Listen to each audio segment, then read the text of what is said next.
இப்ப நம்மளுக்கு வந்துட்டு ஒரு இடத்துல கைய வைக்கிறோம். அங்க தீ படுது. அப்ப நம்ம உடனே என்ன பண்ணுவோம்? கைய எடுப்போம். தீ ரொம்ப ஸ்ப்ரெட் ஆகுதுன்னா, அந்த தீய வந்து அணைப்போம்.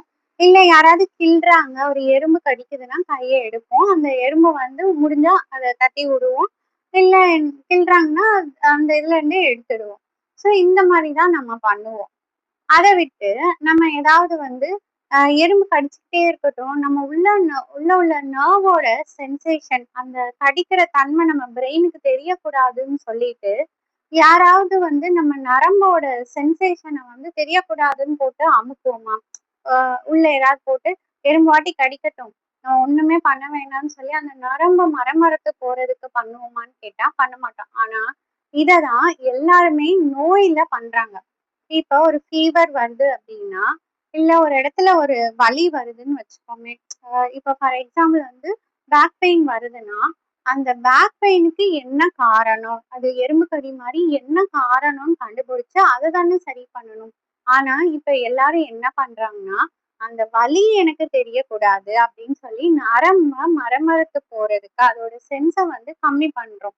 ஸோ ஆன்டிபயோட்டிக் போட்டு, பெயின் கில்லர் போட்டு அந்த மாரி பண்றோம். ஸோ இப்படி பண்றது ஃபுல் கியூரா? நீங்களே சொல்லுங்க. ஸோ இந்த மாரி கண்டிஷன வந்து ஃபுல் கியூர் பண்றதுக்கு ஹோமியோபதி வந்து ரொம்ப ரொம்ப ஹெல்ப் பண்ணும். ஹோமியோபதி மெடிசின்ஸ்ல பெயின் கில்லர் கிடையாது. அது டைரக்ட்டா போயி எந்த இடத்துல என்ன பிரச்சனையோ, அத வந்து சரி பண்ணும் உங்களுக்கு. எறும்பு கடிக்குதுன்னா, அந்த எறும்பு கடிய நம்ம ரிமூவ் பண்றோம்ல, கைய எடுக்கிறோம்ல. ஸோ அந்த மாரி ஒரு மெக்கானிசமா உங்க பாடியில பிரெயின்லயோ, ஸ்பைனல் கார்ட்லயோ அந்த இடத்துல டிஷ்யூல பிரச்சனையா, நர்வ்ல பிரச்சனையா ரிப்பேர் ஆகும். ஒரு புண்ணே வருதுன்னா, உங்களுக்கு ஸ்டேஜ் பை ஸ்டேஜா தானே ஹீலிங் ஆகுது.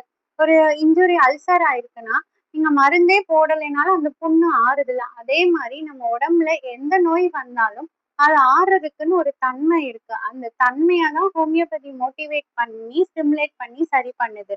அத விட்டுட்டு நீங்க அந்த நோய வந்து சரி பண்ணாம, வெறும் பெயின் கில்லர், ஆன்டிபயோட்டிக் இந்த மாரியே போட்டுட்டு இருந்தீங்கன்னா, எந்த பிரச்சனையும் உங்க உடம்புல சரியாகாது.